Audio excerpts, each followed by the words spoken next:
Call the committee of the whole meeting to order at 7:05 p.m. February the 7th, 2022. First, we're going to go into the process review of the committee of the whole. As this is our first one, I'm going to turn it over to City Manager Anthony. So just a quick reminder to council now with your new organization procedures bylaw. This is your first meeting of the committee of the whole. Tonight you'll be receiving reports as well as information on your different departments.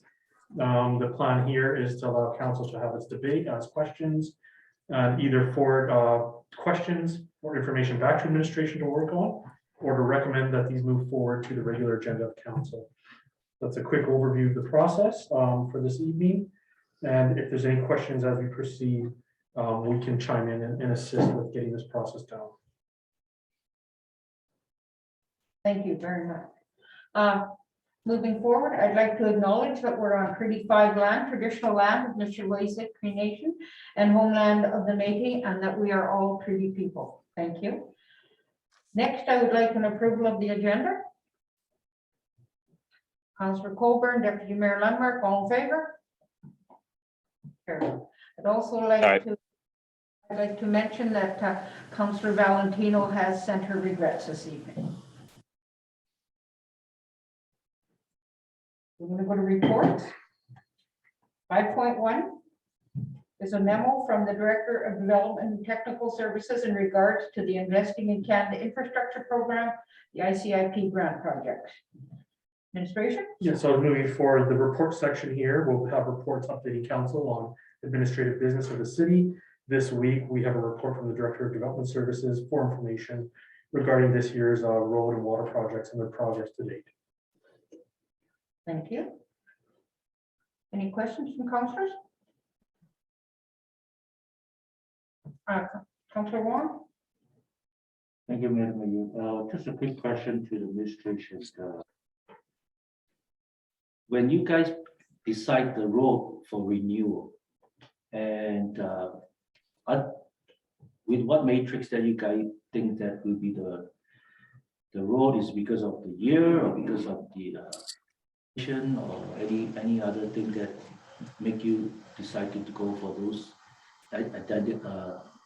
identify areas? Anthony? Previous Director of Development Services was an engineer and performed a road assessment of all the roads in the city. That was what was included in the application for the ICIP grant. Now what we're doing is coordinating between the Water Services Board and our own internal work on the roads to ensure that we're not doing road renewals that then conflict with water renewals.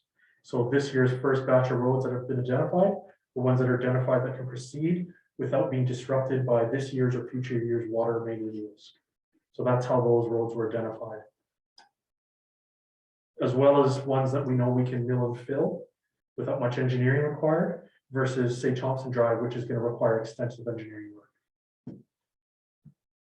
Can I follow up? So, okay, I get what you're saying, but some of the road is the water renewal is not done yet. So will it be a problem? So that's what I was saying, is that the water renewals will not happen. The water renewals would happen first and then the roads would happen after. Okay, so this is just a genetic. No, so this one here actually identifies which ones will be done this summer. So you see for 2022, there's planned mill and overflow for Nelson Road, Beaver Crescent, Elk Bay, Caribou, Lynx, Fox Bay, Silver Crescent, Nickel Road, Wolf Street and portions, and Coral Crescent. We're estimating this summer we'll have 3.55 kilometers of road. Those are all ones that can be done without being impacted by future water renewals. Okay. Councillor McMurdo? Yeah, thanks, Mayor Spook. My question was more or less just pertaining to what Anthony discussed, and that's just that administration is making all reasonable efforts to limit the conflict between the road and the sewer work. So that's all I have. Thanks. Thank you. Councillor Colbert? So right here it says the road renewal project consists of renewal of approximately 20 kilometers of road at the worth of $40 million. So we're paying $2 million a kilometer. So this is all based on the different estimates that have been done in the past. We have had discussions with the province of Manitoba that we can adjust scope as we go. As we achieve savings, we can actually increase the amount of paving. But this is based on all the estimates that were provided to the government of Canada and the province of Manitoba when they awarded us these contracts. So these were all engineers' estimates that were prepared in 2019. In 2019 price. Councilor Ellsworth? Thank you, Madam Mayor.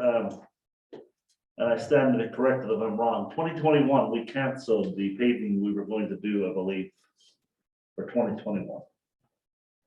And the reason I believe that we were told we canceled because of the high cost of bringing companies in from Winnipeg. We've discussed the ISEC programs, which is absolutely wonderful for the city of Thompson. But I said it then, I say it now, and I'll say it in the future. We won't be doing no 20 kilometers up road if what we've seen in the last 2 or 3 years, 3 or 4 years of the cost increases of bringing people in here to do contracts, and we're not going to get the bang for our buck. So my question is, I guess, what are we doing as a city to try to find savings and another solution to that big, huge problem that's killing us? Because hopefully we could do 40 kilometers of road with $40 million, not 20 at what it stands today. Thank you. So, if I could, one of the reasons that we canceled some of the work last year was because anything that was identified in the ICIP project before the agreements were signed became an ineligible cost. So the city wouldn't get the shares from the federal and provincial governments. Therefore, the roads that were put forward were much smaller road sections, which resulted in high costs that came back to the proposed amounts from the paving companies. At that time, council decided not to go ahead because the cost per unit is so high. What we're anticipating through our discussions with the province is that our unit cost should come back lower due to the volume of work that we're proposing. So that's one area that we see that the cost should come down. Also, having the multi-year work identifies to people that they know that there's work coming, they'll be bidding, and we anticipate that they'll have more competitive pricing. Some of the work that we were looking to do last year were just small intersections, and usually those are the highest priced ones to move the equipment around as they're small volume projects. Thank you. Deputy Mayor Lundmark? I know from speaking with Anthony that our staff has also looked at multi-year tenders and things to try and figure out if there was a way to get more bang for our buck, and I know that that was a negative on that. And I appreciate the fact that our administration is looking into ways to extend the already extended dollars we're getting through ISEP, which is a super thing that we're paying 6.68 million out of that 40 million, right? And I'm not saying that any tax dollars, whether it's provincial, federal, or city, that we don't want to get the best bang for our buck. We absolutely do. And I can see that our administration is working hard on that. I really appreciate the fact that they're also looking into, we want to make sure that our water and sewer is done prior to our roads. You don't want to be digging up a brand new road, and I know that they've reviewed that information to make sure that we don't mix up.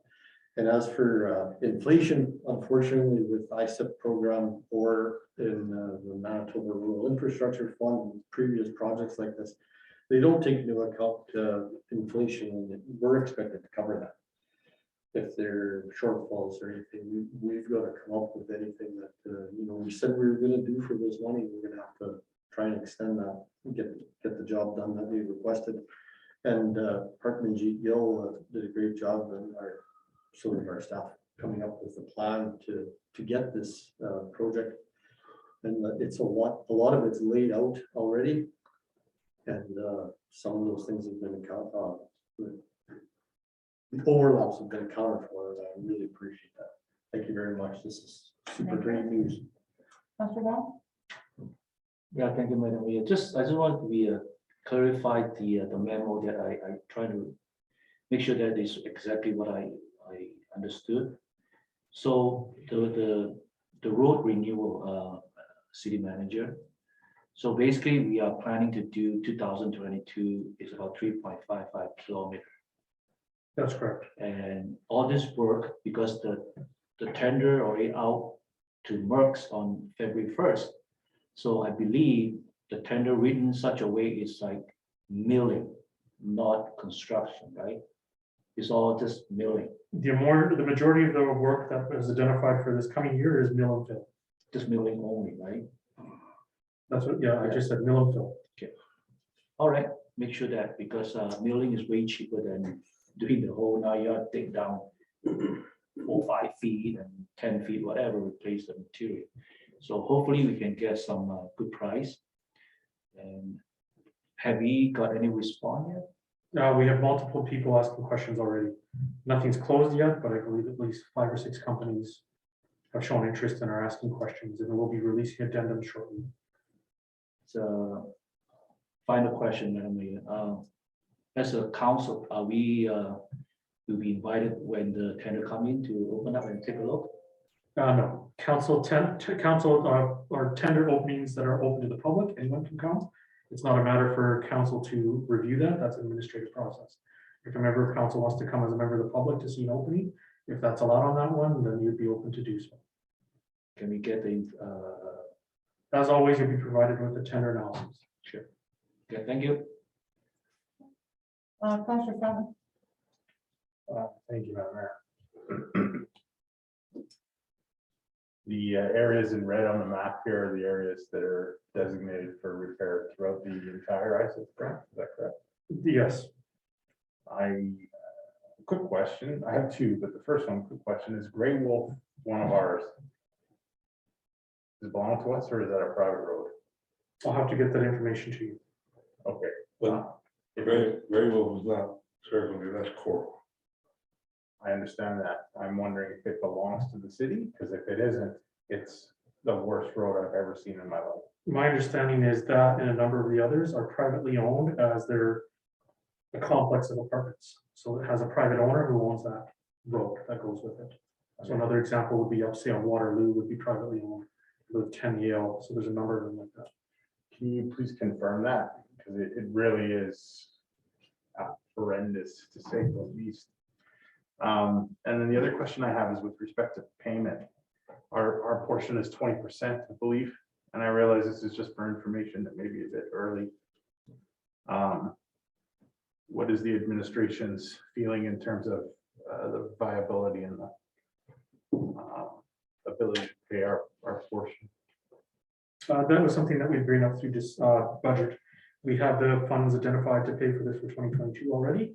And then we'd have to talk with council how they want to pay for it in the future. But our CFO has identified a number of ways that council can pay for this. Right, I look forward to hearing that. Thank you. Thank you. Councillor Copeland. Yeah, that was, my question is along financing too. But how much should you say this year we're doing? We're doing 3.9 kilometers of road. I believe it says here 3.55 in the memo. 3.55, and if we go $2 million a kilometer, so we're talking $6 million. Just estimate, right? I know it might not be that, but what would be, if it was $6 million, what would it be the hit to our taxpayers?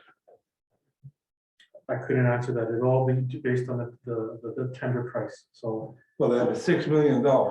I couldn't tell you that, Councilor. Yeah. Well, isn't that what we all want to know here is what, any of That that is stuff something here? that I can have calculated and brought back as a theoretical, but I Yeah, couldn't tell you that on the spot tonight. no, but that's something we should know is what is the taxpayer going to have to pay for this construction? I know we got our 20% over the years, right? But what is it going to be at this year? You know, we're looking at, I don't know, I don't even know how much we're looking at this year. We're in February and there's been no finance meetings. You don't even know where we're at. And now we gotta make decisions on stuff like this, where it's gonna impact the taxpayer because we gotta pay so much. Lots of that should come out of our reserves, or that'll be on our budget. Well, you know, We can get the numbers for you. But as Anthony was saying, until the actual tenders come in and the prices come in, you don't have an exact calculation. but And if I could just note though for council that remember, this is a report, so we're providing an update We don't have anything final. When we talk of how we're gonna finance things, we'll bring that to you as part of budget, because that's your decision to give us that direction. So we're not asking for a decision tonight, we're just providing you with information and trying to clarify questions. But in terms of financing those decisions, that's council's decision to make as part of budget. Councillor Fong. Yeah, so with respect to the work, we have a bunch of work that's gonna be done over a period of, is it 3 years, Anthony, or? It'll be more like 5 years, I believe. So when we're tendering out, are we tendering out the work in its entirety, which would seem to me to be the best way to go? Currently, our plans are to tender out the engineering for the entirety of the project. And a decision hasn't been made yet on the construction part. The reason being that there's volatility in the markets right now, especially in the oil markets, which can affect asphalt pricing and plastic pipe prices and whatnot. So that's where we get some more expertise from whoever the engineer is. But the idea is that the engineer would be the multi-year and see the entire project through. So asking for bids for the entire project as a whole is kind of where you're leaning. For the engineering side, yeah. But we were looking at both scenarios of what are the cost advantages of doing a multi-year construction tender versus a single-year construction tender. And sometimes people, if there's too much risk, then people are going to build that risk into their price.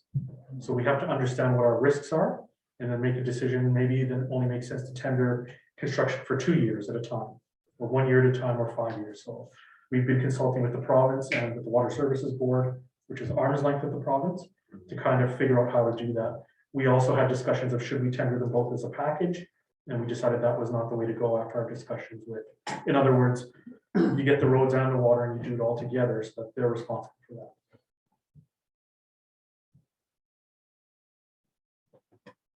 Anybody else? Councillor Elton. Madam Mayor, I'm concerned. I'm concerned that we know what we know. It's probably encouraging to hear the city manager. First I've ever heard that we, and it's probably new information that we got more than 2 parties that's interested. The information I've always received at development review, when I would suggest I attended most meetings, was there was 2. One year we get one, next year we get the other one, back and forth. Work wasn't getting done, the other one say, well, the other fellows will do it, and then next time, oh, they'll do it. There's been ongoing issues with those 2, all them through the years, not just costs. And to sit there and see that we really got no plan of trying to save some big dollars that would certainly, and I'm excited about it, I said, don't get me wrong, but would certainly move us forward. We're not gonna get a program like this all the time. It's not gonna always get the Thompson Manitoba that's gonna get those big grants. Someone else is gonna get them in the future. And we're gonna have a whole lot of road. My understanding, we have over 70 kilometers of road in Thompson. We're talking about 20 right here. And we have to be proactive.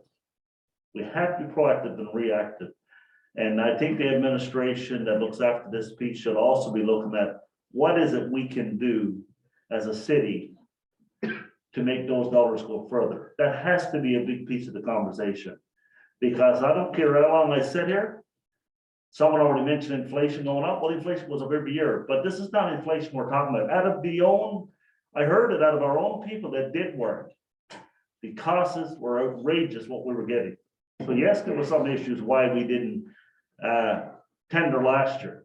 But the biggest one I heard, I was at the meeting, was the cost was too high. Whether it's small project or big project, mobility costs is still the same, bring them into Thompson. Hotel costs is still the same, bring them into Thompson. So I'm just putting it out there that we have to do better as a city to look in-house, what can we do to make sure when we get ISIP dollars like this go further than it is going today. Thank you. Thank you. Councillor Anthony. I have to clarify, this memo is not discussing construction, it's discussing engineering design. So there's multiple bidders right now, but that's on the engineering design. I think it sounds like there's some mix up that was about construction. So there are 2 separate processes that take place to execute a project. Thank you. Councillor McMurdo. Yeah, I would just like to say that that Councillor Ellsworth is making good points, and I think administration has indicated that they're looking to to think outside the box to certainly stretch this money as far as it can go. With that, I do need to excuse myself for a small family matter for about a half an hour, so I'll rejoin the meeting in a bit. Thanks. Thank you. Councillor McMurdo has left the meeting at the moment. Councillor Ellsworth.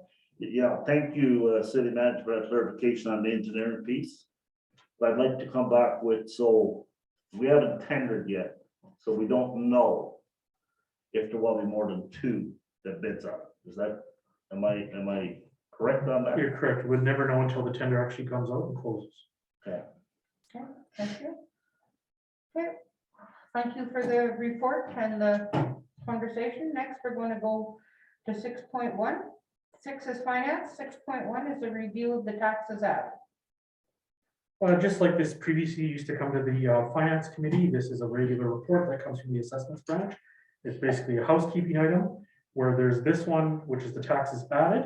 These are things that have been added to the tax roll over the last several months, identified by assessments. And then this will let be followed on 6.2 is the ones that have been canceled. It's really housekeeping matter that then is brought forward with a resolution, so that council passes a resolution so that these are added to the roll. So the request from administration would the committee of the whole would forward these to regular meeting of council for resolution. Thank you. Deputy Mayor Lamar. We don't pass a resolution here, we just have a consensus that we're going forward with this to the council. That's correct. So back to our process would be any discussion that you'd have on this, which normally is housekeeping, tends not to be much. There's usually a few clarification questions. Then the recommendation would be that it would go to council and it's as a housekeeping item for resolution. Thank you. Is there any question prior to this going to council? Seeing none, that will be moved to council. 6.2 is a review of taxes canceled, as Anthony has said, same idea. Yes, same idea. So these are ones that have been identified as either rejections or removals of from municipal tax roll. This also would go forward for resolution. Did I see somebody with their hand up here? No. Councillor Fallon. Councillor Fong? Sorry, no, I was scratching. All right. So can we agree that taxes canceled will move forward to the council agenda? Seeing no disagreement? Okay, that can be moved forward. 6.3 is a memo received from Chief Financial Officer in regards to a reserve bid in the tax sale. Okay. Yeah, so this is another housekeeping item that comes through finance every year. We're coming up on tax sale season. And the recommendation every year from the administration is that a reserve bid be placed on properties in the amount that is owed to the city. So not higher than whatever we're owed when that tax sale comes, but that be the reserve bid for that property if someone wants to buy it. And that would be recommended that that would go forward as a resolution as well. Councillor Ellsworth? Yeah, I think I understand that. That's the reserve bid now. Does it get into, because I've never been a part of them, we've certainly passed them. Do we get into that, that's what you start off with, or? That's correct, Councillor. Yep. So what normally happens is the city sets a reserve bid. We normally engage the services of an auctioneer. People will show up here on the day of the tax sale and are able to make bids on properties as they're called one by one. Majority of time, most of the properties have no bids and come back to the city, but on anything that they want, they can place a bid and then it will become an auction as to who ends up with the property. Just to follow up, I could. So what happens to the properties that we don't get rid of? They just sit dormant, or? Any of the properties that are not sold through the tax sale then become the property of the city of Thompson. And then it's up to council to provide direction on what we would do with those. So there's a number of properties that are currently vacant that are owned by the city. Some of them are liabilities because of the damage to the property. And we have to figure out what we're doing with those properties moving forward. Thank you. Deputy Mayor Lambert? I was just gonna ask if something happens during those auctions, like does Jenny step in if you're missing, or if the auctioneer is there any way that those change? I know that that's advertised in the paper and everything, and we have to set that specific date, right? Sorry. Is there anything that can stop it for that date?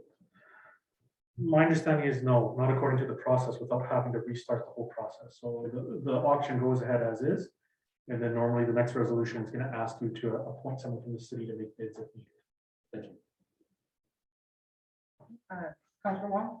Thank you, Madam Mayor. I just want a clarification about this tax sales agenda. So what I heard from you, city manager, so I just like to make an example. Let's say I owe city property tax for 2 years, which is now they're going for tax sale 2020, right? So if I only owe you $5,000 and my property worth more than 5,000, so you say the city own it, that part I kind of confused. I want to understand. I also want the public understand that because I do get cornered to ask that question. They are terrified. So can you please give a better briefing for that part? Thanks. That's my understanding of the process under the municipal act is that you're required to pay your taxes as council has levied them. And there's a number of years before council sends an item to tax sale. I believe they have right up into the time of tax sale to come and make their payment. They can also request a payment plan, which can be brought forward from the city as well if people are having trouble with the arrears of their taxes. But if the day the tax sale comes and there's no payment plan in place, and the taxes are still in arrears, then it goes to auction. But when you say the city own that part, I kind of confused. Like they go to auction, I get that part. So you said the city own Sorry, no, I'll clarify. that So part. You know what I it mean? goes to auction at that part, which is the process, and then anyone can come and make a bid. So someone else in Thompson, someone from Vancouver, someone from Indonesia can make a bid on it and purchase that property. If no one makes any bids on the property or the reserve bid is not met, then that property then reverts back to the ownership of the city of Thompson. With that part, I still confused. You said go back to the city own, but let's say I owe you 5,000. That's what you need to recoup, right? So that would be the reserve bid. If you owe the city of Thompson $5,000, and the city, we've sent you multiple notices through the process saying you owe $5,000 by this date. If you do not pay it, then your property will go to tax sale. Once it goes to tax sale, the auctioneer will say to sell this property, there's a minimum reserve bid of $5,000. So someone could come in and buy your property for $5,000. If the reserve bid is not met and no one's willing to pay that, then that property goes onto the city of Thompson's roll. I think he's asking maybe what happens if somebody comes in and pays you 20,000 for that $5,000. It's an auction, so if people are willing to pay, it's a free market and people will pay what they're willing to pay, so. Okay, I could form a better question in future. It's a little bit confused there as well. Yeah. Anyway.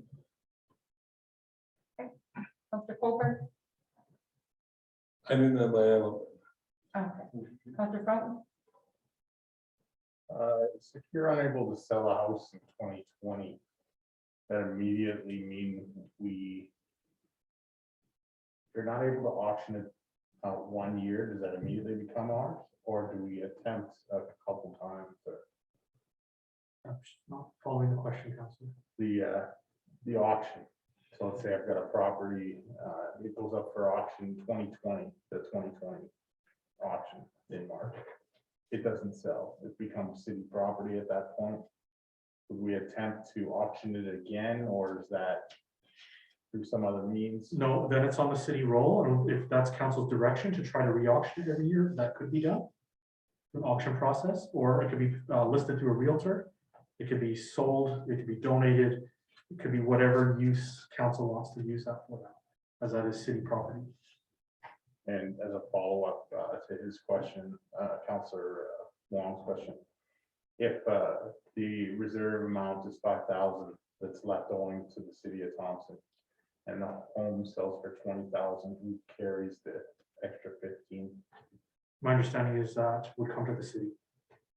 I'd have to clarify that. Don't quote me on that. Wow, okay, thank you. That's something that I could have clarified through our. Pay your taxes, people. Councillor Edwards? Yeah, Councillor Fountain, his last question was one of my questions, so thank you for that. kind of raise my eyebrow too, that we would, if we got our money, what happens to the other? I'd say donate it, but the taxes, just to be clear, and a lot of these questions are more for the public than anything else, because we get those kind of questions. When we say taxes, because if someone don't pay the water bill, for example, that year, my understanding it's rolled into the tax of the property tax. Outstanding utility costs Right. are transferred over to tax. So we're talking about the taxes of the reserve bids, a total. I don't want people to misunderstand, it's a total of what's owed to the city on that property by the property owner. That's correct. It's the Right. outstanding charges. And I believe it's a one-year process, so the notices are given over and over, and people can make payments at any time or request a payment plan. Councillor Deputy Mayor Lambert, did you have your hand up? Anyone else? Anthony? So the administration is making a request here. The recommendation is that there's consensus from the committee here, the whole, that this go forward and that this resolution should pass on Monday night as a housekeeping item to allow this process to continue. Well, for the question, a show of hands, who's in favor of this moving forward? Carried. I'm sorry. Move forward. Anthony? What process there? Let's go. Yep, there's a consensus, so that will be moved forward to the next regular meeting of council with the following recommendation. And 6.4 is a memo from the chief financial officer in regards to a designated officer bidding at the tax sale. So this is a more unusual one. Should there be a property that council sees is up for tax sale and there are other bidders, but council ever wanted that property, you have to designate someone to bid on your behalf. So this resolution every year is to appoint the city manager as your bidder on any property. I don't believe it's ever happened, or at least not in anyone's recent memory, but it's a formality that should take place every year to give council that option. Councillor Collins? Yeah, I just ethically, I have problems with that. I understand maybe it's just a housekeeping thing and someone needs to be appointed. I see you nodding. Appreciate that. Thank you, but I won't be supporting it just based on the ethics of that. Thank you. Councillor Colbert? Yeah, I agree too. It's good practice. We need somebody, if we want to retain that property, we need somebody from our administration. And it's a good man to do it. So I'm agreeable with it. Okay, anybody else? Deputy Mayor? No, I'm good. Okay, so Council. Councillor Wong. Yeah, thank you. Just to explain to me this, why the city would bid on the property. Explain to me, give me some A example. theoretical, so say a theoretical was that council had a plan that they could redevelop an area for commercial. Or they had someone who was interested in doing some sort of a project, but you needed that land. And the opportunity came up that that land was in tax sale or that land is being abandoned by the current owner. Because some of the stuff that's in tax sale is abandoned land, comes to us. People have walked away from it. So there was a situation where other people are interested in that, but council decided they wanted to bid on it because that would support another development that they're undertaking. Or maybe council wanted that land that they could build a new facility for recreation or whatever it is. And it fit with their plans, then you could provide me with directions to bid on that land. That's what I'm saying. It's all hypothetical. As far as I know, it's not been exercised, but it's something that under the municipal act, the proper thing to do would be to pass that, and that's there. I would Okay. still never be bidding on anything without council's direction anyhow. Thanks for the clarification. So I'm gonna ask who's in favor of a designated officer, actually, CEO Anthony McGinnis on our behalf. All those in favor? Opposed? Carried. Oh, I guess it just moves forward. Point of order, Madam Mayor. Are we actually voting? I thought we No, just did like. This is a it's not. consensus. It's just We gotta stop, well, we gotta follow a process, either we're voting by a show of hands or through the conversation you gather that it's consensus. It can't be two, because I'm a little confused in what we're trying to do. if we're talking about just by a show of hands to move forward, because sometimes there's people are talking both ways, so just want to make sure everybody's heard for where they are. It just moves forward to the next committee. It's not that we're voting actually to do it, it's to move forward. Okay. 7 is Recreation and Community Services. 7.1 is a memo from Director of Recreation and Community Services in regards to the Norman North Stars game fees. The Norman North Stars approached the Committee of Recreation and Community Services back in September with a request for changes to the fees to bring them more in line with the other youth that use our facilities, so that the rates were more sustainable for the organization. The email is attached. The committee at the time was interested in making changes, but requested additional information brought back, and that information has now been brought back for council's consideration. There's the suggested change that was discussed at the committee, that the hourly rate be brought back in line with the similar hourly rate to the other users in the facility, and that additional charges be made if additional staffing is needed to support those events. There were required changes to the 2022 fee and fine schedule, and then there would be considerations for reducing any of the fees that were incurred this season. That was the request. The recommendations are brought forward here by the director, and if there is any questions, we can address those. Questions? Councilor Crum.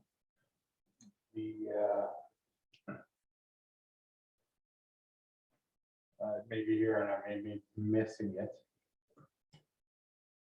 The cost to provide the facility for that service. Have we estimated the rough costs there? Yes, that information was brought to a previous committee meeting, that the costing was done, and the cost that was being charged out was higher, significantly higher, if I remember, than what was actually being costing the city to do it. That makes sense, especially in comparison with the other organizations that are using it for the exact same service. So that was where the feeling of the committee at the time was that to bring it more in line with what the other people are getting, because all recreation is subsidized. One particular organization in this case is paying very high fees as compared to the others. Yeah, follow up if I may. So subsidize is one thing, but the city needs to at least break even, in my opinion, on this, since they're collecting fees, tickets from ticket holders. So just assure me that our labor and equipment and other costs are covered. I can't assure you on the spot. I can present the information that's here. There's the information that was provided previously. The information that was brought forward to us did cover our costs. It was showing how our costs will be covered, because they will have the fees per hour or per use of the rooms and that. And then they actually take the tickets at the door. So whether that tickets are enough to pay at Norman North Stars. Our fees include all the things. And as you can see, we added that if there was fees for extra staff or that night, if it turned out they thought it was going to be a bigger game, we needed more staff, then we have the ability to add that in. Is that good? Councilor Moore? Thank you. One of the item here about staffing, you just mentioned, Madam Mayor. The proposal is not the current rate, right? I believe because we don't really have a charge out fee for a custodian or a facility tenant. We use those for ours internally, but this would be the rate that was proposed to charge to this organization should we need extras. So you say that we don't have these two items in our fees and fine then? Currently, I don't believe we have the custodian, and I don't think we have the additional, I can't answer that on the spot. Okay, please find out, because when I read this memo, it looks like all current rate. So that means we should have the rate already established. No, the $37 means that's what the proposal for 2022, or current rate, meaning whatever the current rate in the future is. So that's how it would be written into the fee or fine. So council makes a change. In other words, then the organization knows it's whatever the current rate of council is. Anthony, this was done by contract fee, so it might have been different prices that were given. Like they signed a contract every year, right? In the past, it was done by contract. Yeah. What they're requesting is to go to fee and fine schedule. Right, yes. Okay, thanks. Remember that. Thank you. Deputy Mayor, remember? Yeah, I don't know if I can do this here, but I'd like to ask that our Director of Recreation and Community Services or Director of Finance show us what it would be cost neutral for those. Like, as in, what exactly does it cost for our staff, our ice maker, our concession, not a concession, sorry, but cleaners and everything. I'm looking in it here and I can't make it out. There's plenty of information. I don't know if it speaks to specifically that, what it costs us for a game and the city. And I'm not talking about the profits from the game, from attendance and ticket sales, but what it costs the city. That way I have a better understanding of exactly what we're charging here in comparison to what we charge everybody else. I don't know if that's doable. I believe that's already been provided. We'll bring it back to the next meeting. I've reviewed it a few times. We heard quite a few presentations over the last 3 years for sure in regards to this issue. And what I've heard time after time is they just want to be treated fairly. You got to remember, not every community has a team like the Northern North Stars, and they can easily disappear. We need more things in Thompson, not less. They can easily disappear if they can't afford to run it. They can't afford to run it. But if you look at it, the suggested change I would take in the document, it talks about what they want to go to, but the second bullet talks about we as a city would deem what the additional staffing costs would be and wages, stuff like that. So it's not like they're looking to get anything free. They're saying charge us what we're using, charge us for whatever it's costing the city, because there's no way as a council that we should be sitting around if we were doing that and saying, yeah, well, we're gonna take a loss at this. That's not even, we can't go down that road. We also don't need to make a lot of money off a team that could actually disappear because they can't afford to run. After hearing a number of presentations at the rec committee over the last 3 years, I will say to us as a mayor and council, there's definitely something we have to do. And if this is what's recommended, and I've read through the document, I think it's called fairness to me.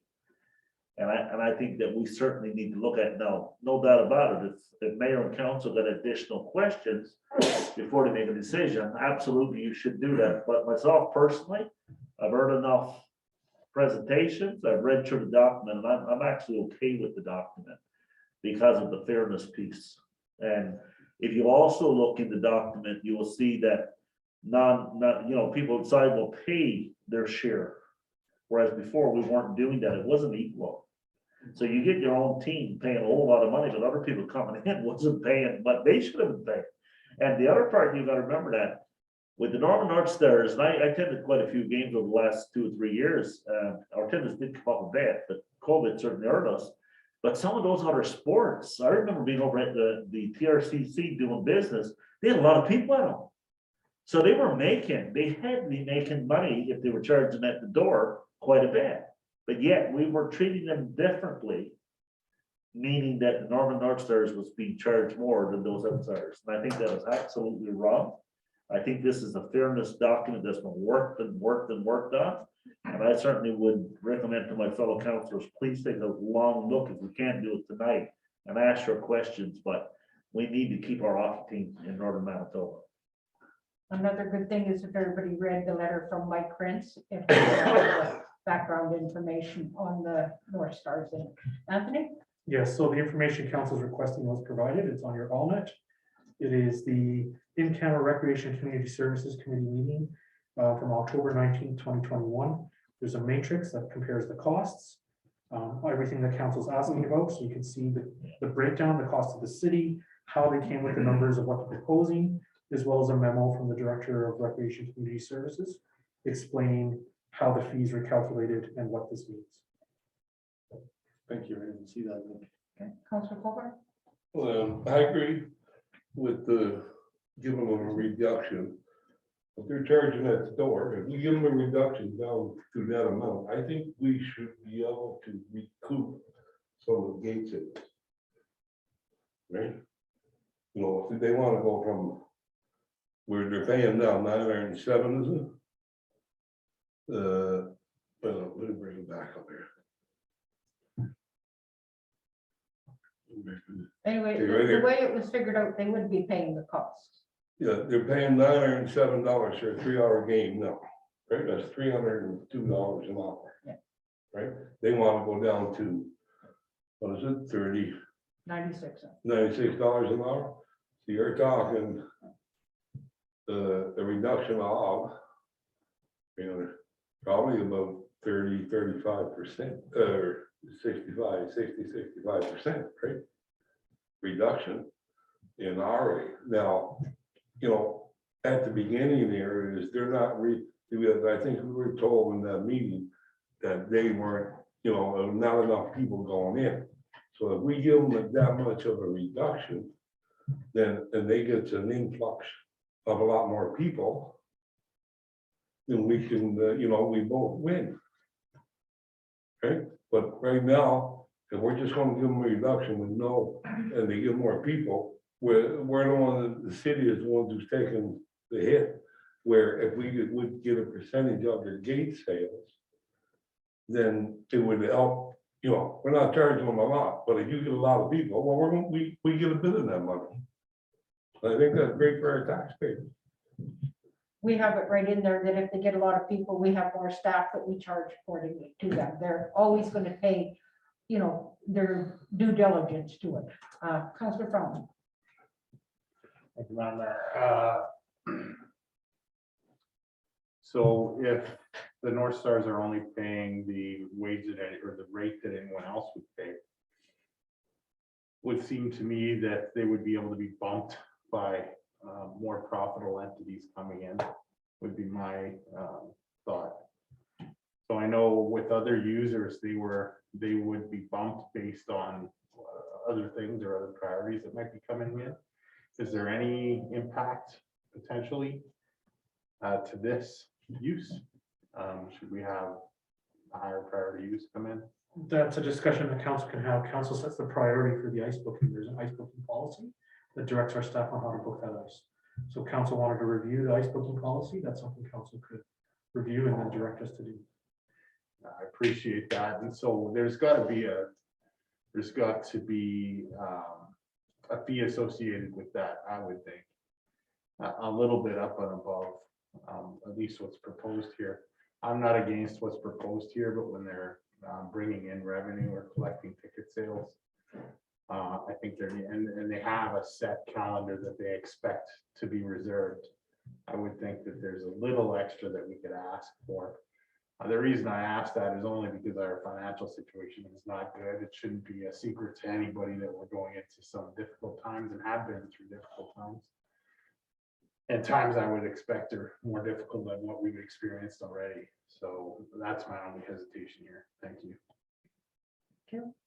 Anyone else? So are we prepared to move this forward to council, or do we need more information? I think we should hear from our recreation director on what the council felon just said. Right, let her come in and explain more of the cost. And now with the great hours, they get the prime time, right? And it should be more money, right? And that's where I say there should be more tax, right? Okay, be a ticket tax. You pay that price, but then you get a ticket tax. The more people come in, the more money the city makes, the more money they make. I think it's all about booking ahead, your calendar, the first ones come, first served. Even if somebody else booked ahead, like even take this past weekend, we had Norman North Stars in one rink, but we had NCN in the other rink. Like we actually had a, both ices were rented. There was a huge crowd on the other side, a smaller one than ours, but I really think supporting the North Stars, I've been in town and community entity, as Councillor Ellsworth says, is in our best interest to keep them in the north. So am I hearing that we want a bit, I know that all the information's on that October document. Did we want to move this forward to council, or do you still insist on? Can I ask for a show of hands? Who wants to move this forward? I see more Okay. information. you've got to move forward. Everybody go back and read your October October 19th. 19th. Moving it forward doesn't mean we have to vote for it. No, That's correct. It'll come forward with the proposed changes and then council can vote it for or against it at a regular meeting. Thank you. But I'd ask, just remember the process that if there's lots of questions, it wouldn't be to bring up a whole bunch of questions. If the process is if you still have lots of outstanding questions that you need answered, then it should come back to the committee of the whole. If it's going forward to regular meeting of council, that means that it's ready for a resolution. If it goes forward and then there's 100 questions, it should have stayed here. For Counselor Sullivan. Yeah, so please expect the same questions at council if you're taking it there. I'd like to know how scheduling is going to be assigned and will be assigned priority. If gymnastics wants to take that ring to have their party year end or something like that, I expect them to be able to take it if they get to it first.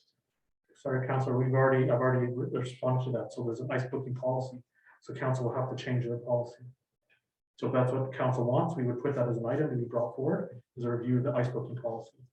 That's not for us. We follow the policy on how we book the ice. Okay. Counselor Elwood. Yeah, I want to be clear. I disagree with the city manager stated in regards to when it goes forward a bunch of questions. Consensus means that most people agree for it to go forward. But if there's those that don't agree, whether they ask you the question now or they ask you at the regular meeting, they have that right to ask those questions. That is up to them. Maybe they weren't happy with the questions that they asked at the committee as a whole. Maybe they didn't get as much information they wanted. But under democracy, when we went to a regular council meeting, even though the consensus send it from the committee as a whole, that doesn't take away your right to answer, to vote against, to do whatever. I want to be very clear about that. I never came into this meeting tonight to decide that, okay, we're going to take those things forward and they're just going to be a shoo-in when we get to the regular council meeting. That is not what my intent is. If I agree with it there, more than likely I'll agree with it in the regular council meeting. But if those that don't, they'll ask any question they want. Thank you.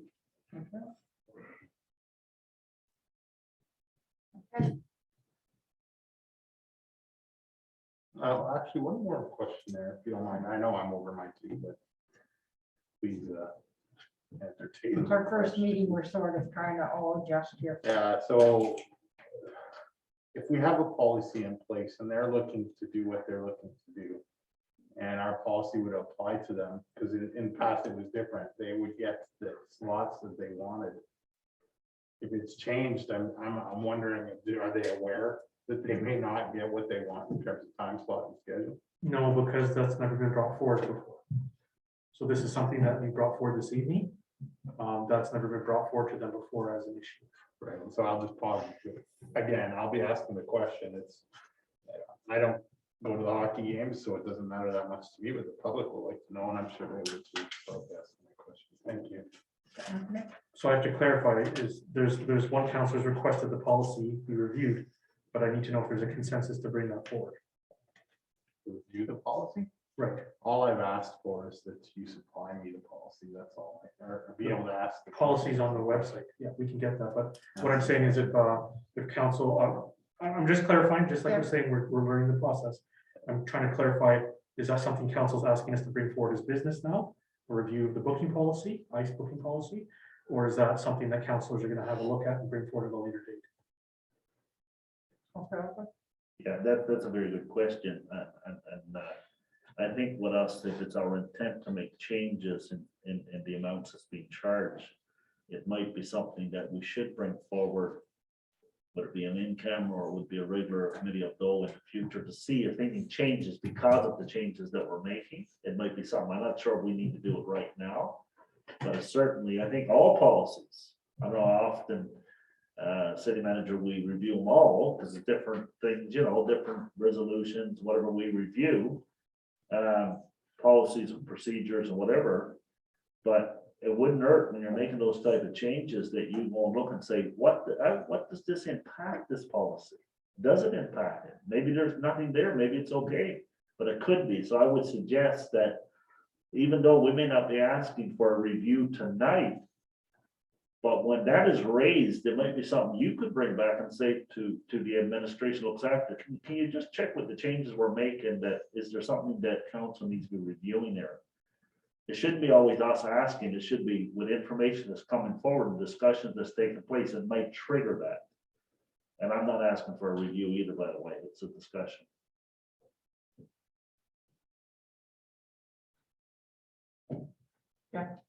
And I'm not asking for review either. I just want to ensure that the parties involved know what they may be giving up. There's a difference between using per hourly rate and a contract, in my mind. And if you're not going to pay a premium, then in my mind, you shouldn't have any more say to a schedule or a slot than anybody else. I believe that's fair. And they should be aware that some on council feel that that's the way that should go. Changing the policy would then, I assume you would change that to address that situation.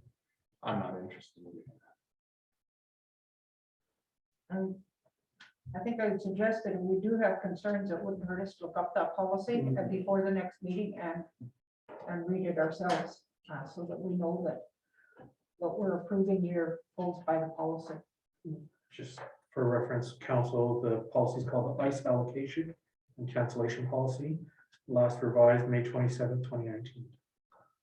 Price allocation and Cancellation policy. It'll be under mayor and council policies at the bottom. What was that date after again? Last revised May 27th, 2019.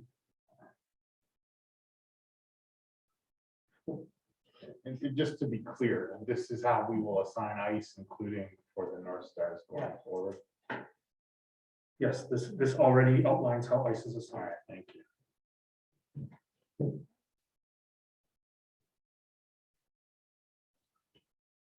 So I'm understanding we will be moving this forward to the next council meeting. Yep, so I'll have the director prepare the information to move to the next regular meeting of council as needed. Thank you.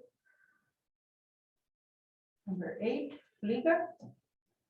A letter received from Safe Highway 6 Action Group in regards to a petition to bring attention to how dangerous Highway 6 can be. Anthony? Nothing, this is just correspondence received for council. Councilor Ellsworth? Thank you, Mayor Smook. This letter's been circulating quite a bit on social media places. I think it's a good letter. And I would just like to encourage my fellow councilors and mayor to forward as much or share as much as you can. I think they did have a certain number of names that were open to get. I'm not sure it was 5,000. I can't remember the exact number. But I know, I will tell you of particular interest in myself is that I see a lot of people that used to be what they call former Thompsonites getting involved in it, that have traveled over this highway over the years, and they even started to show some of the fatalities and the serious injuries on Highway 6. And I want to say this, because it has to do with why we're now doing this petition. I remember years ago, Highway 6 was a good highway. It actually was a very nice highway, and it's deteriorated really bad over the last few years, and it continues to deteriorate. I drive quite often since I retired. I used to fly a lot, but on a fixed income, you learn how to drive again. And I'll tell you, I don't like that road. And I have found myself at times, if you're not really alert, not even just in the wintertime, but in the summertime, there's some of those dips you go down in, you almost need a compass to get back up out of. So I would like to encourage as many people as can to get the attention of the government. It's another lobbying effort. And we need to get their attention that there is highways outside of Winnipeg. It's called Highway 6. And we need to be putting a lot more than chicken feed into fixing the highways. There's a lot of money that needs to be put into it, and we need to press the government to do that. Thank you. Thank you. Councilor Collins? Yeah, in addition to Councilor Ellsworth's comments, which certainly I echo, you'll remember Highway 280 was listed as one of the worst in Canada. I believe that was 2018. For the amount of deaths on that highway, and a lot of that was attributed to the activity from Manitoba Hydro. going back and forth to supply kiosk, and I would suggest that it's probably quite clear that a lot of the damage to the road was the volume of trucks headed back and forth to support logistically that endeavor over time. So certainly, there's a reason why number 6 is worse than 10. There's some geology issues there as well, but I certainly support, by all means, not only improving that road, but bathrooms. You remember in our first year on that term, we talked about how ethical it was, or not, sorry, unethical it was, that we had a provincial government. And let me say this clearly, I'm sure there's no one from the provincial government listening, but in case you are, listen clearly. When we did research on that, the provincial government funded waste stations down south. I believe Pine Ridge, or it was the name of one of them that they put millions of dollars into for people to use down south. Meanwhile, we've asked for that, and there's no services, neither is there a glut of service stations that people could use on that highway as well with Taunton down. So I'll reiterate what we brought up back then, is that it's we are second-class citizens up here. It's quite clear. The province will fund projects down there and ignore them here. And that goes for our parks too, which are in rough shape as well. That used to have good bathrooms and are improving, but still have issues. Thank you. Thank you.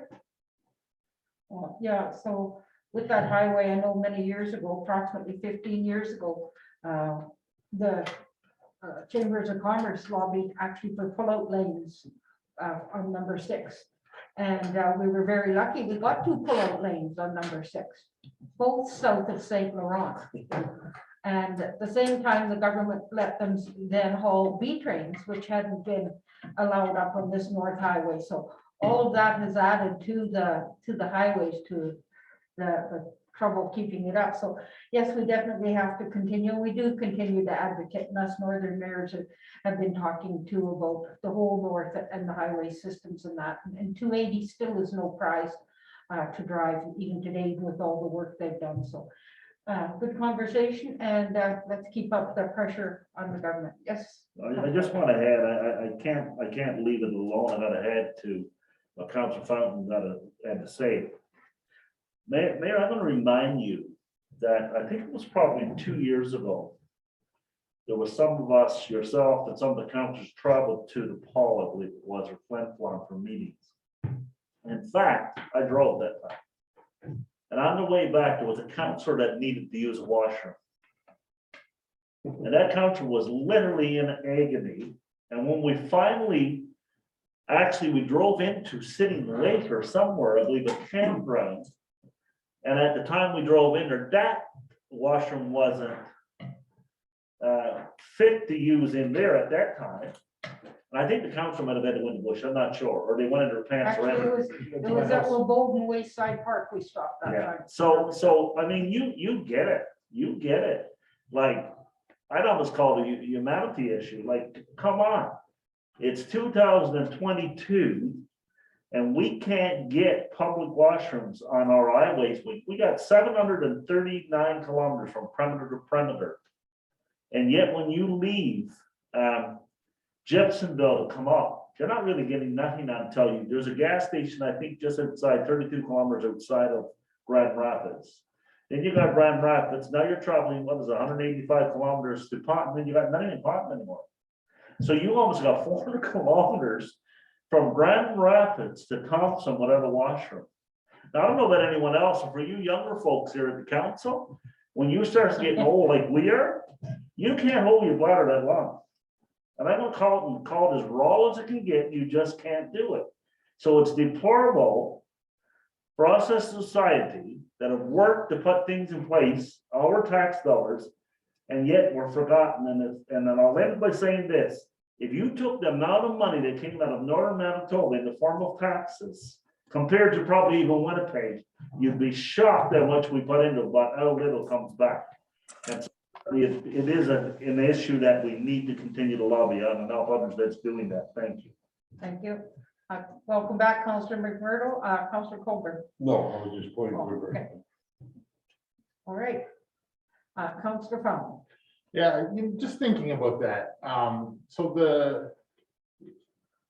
if you don't endorse something, then you certainly endorse the other thing, I would think, right? So the way I see it now is the province of Manitoba, and thank you so much, province of Manitoba, has classified the entire bush from Gibsonville all the way to Thompson as bathroom. It's clear to see, I actually have a piece of crown land, which people tend to do their business on all the time. My dogs like to find from time to time. Not very pleasant, but I will point out Devil's Lake, which did have a bathroom at one point in time, where I've let my dogs out for a run and they've come back quite interesting. Let's just put it that way.